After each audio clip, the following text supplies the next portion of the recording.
First,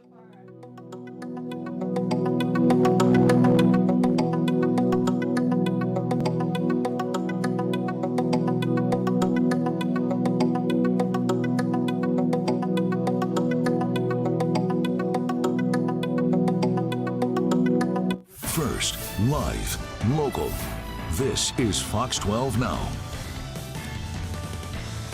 Hello, everyone. This is Fox 12 Now. I'm Greg Nibbler. Thank you for joining us here today. I just want to pull that up. That is our live shot from our Shriners Cam of downtown Portland. And as you can see, and you probably know, especially if you're watching live, it's pretty nice out there right now. It's got to stay nice. Actually, it's going to get really hot over the weekend, but that's a different conversation. But stay nice at least through the 4th of July. And you may have noticed already, despite whether it's legal or not, you're probably hearing some fireworks different places, and that is something that's going to be happening. So we're going to be discussing that today in association with pets. Again, if this is your first time joining us, we do live stream here every weekday, starting around 1 p.m., going throughout the afternoon. We're on our social media channels, we're on our website and our apps, so lots of places to find the show, and of course, share it afterward. And I think this one is really important. There are so many of us that are pet owners here in the Northwest and in this Portland area that that we're talking about here right now from Multnomah County, and some pets just don't handle fireworks very well, and it's important to know what to do for preparation for that, but also important to know what to do in the event that somebody gets out, and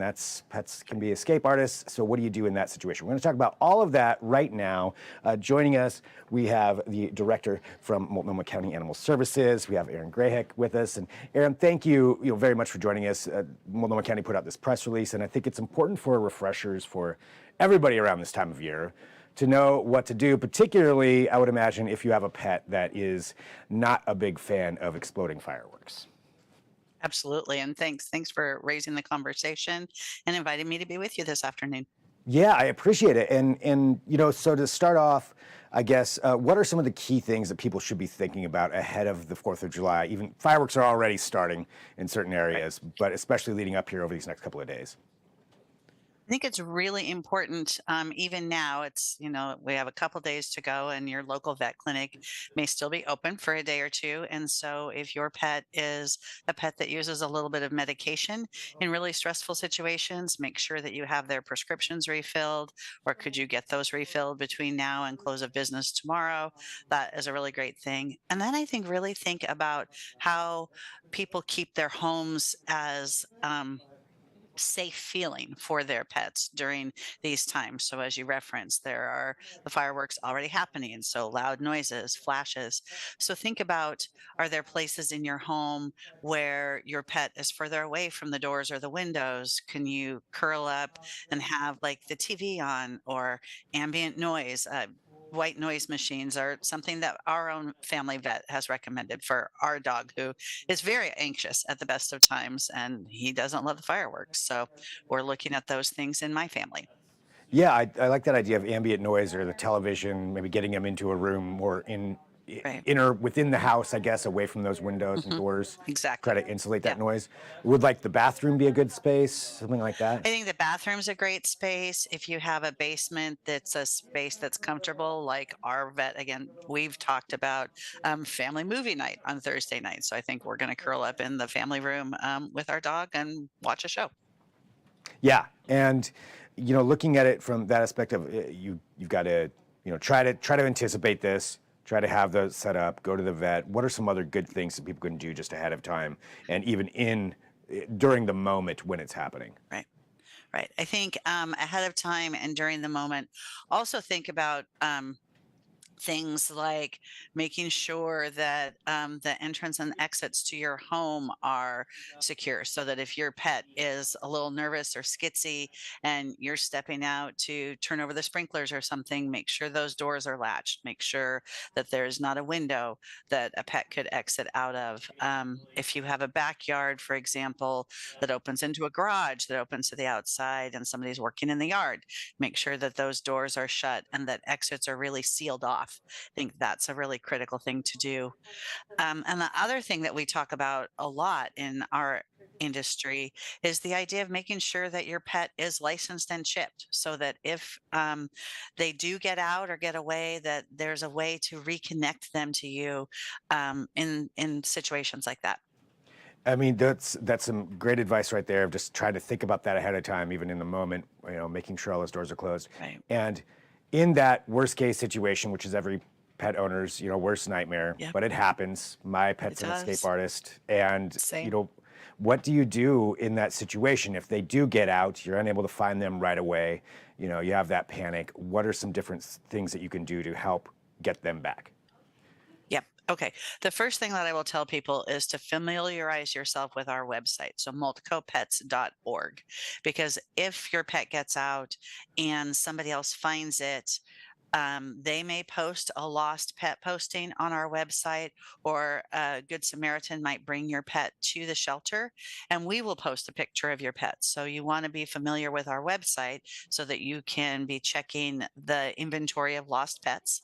And then on 4th of July, we are closed to the public, but we're open for emergencies. So if someone saw their pet on our website, they could come on out, and between 9 and 5, someone will be here, so they could ring the door. And if your pet is here, we will work to reunite you on that day.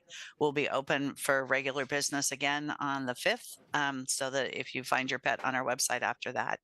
I think the other really important thing is that there are a lot of social media resources around lost and found pets. So familiarize yourself with those as well. And we list them on our website, but Paw Boost is a great one. Nextdoor, if you're involved in the Nextdoor for your neighborhood and you find a pet or lose a pet, put your information up there as well so folks can follow up with you. Yeah, Facebook groups for lost and found pets. yeah, getting a hold of all of those, definitely a good advice. And I've certainly used Nextdoor just because of an alert that'll come up for a lost pet, and I've helped Right. in that situation. So yeah, any other thing that you would recommend? I know that you mentioned, making sure that your pet is chipped, licensed.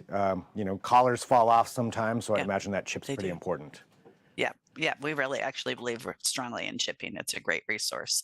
I think the other piece related to licensing and shipping is, depending on how you acquired your pet, if it was a pet that was perhaps rehomed to you from a friend or family member, or you bought it on social media or whatnot, make sure that you've updated that licensing and ship information, because that's not automatic. So you want to make sure that you've checked the chip that's in your pet, and does it track back to you? And same with license tags. Do they track back to you? In the event that you're the person who finds, say, a lost pet, runs up to your house or something like that, and you have Mhm. that pet, what are some good steps and things for that person to do to help reunite that pet with its owner? It's actually kind of the opposite side of those same resources. So on our website, multcopets.org, we have what happens if you find a pet, and it shows the steps that you can do to post the pet. So if you find a pet, can you keep it secure at your house? So do the same steps about making sure that exits and entrances are secure. Get that pet posted on the web if you can, and use those same social media sites so that everybody, you have that network of safety who are working to reunite folks with their pets. Great. Well, anything else that you think is important for people to know here just ahead of this holiday?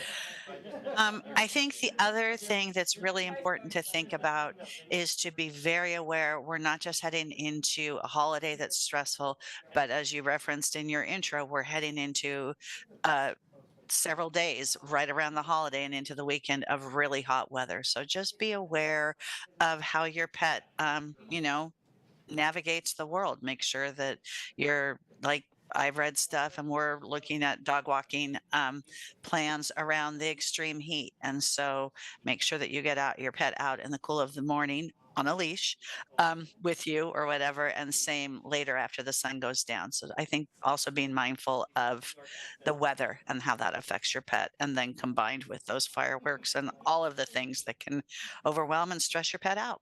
Yeah, it's a lot over the next few days. It can be stressful for people, let alone, yeah, for the pets. So, That's right. well, That's and right. thank you very much, for joining us here today to talk Thank it you. through this. Yeah.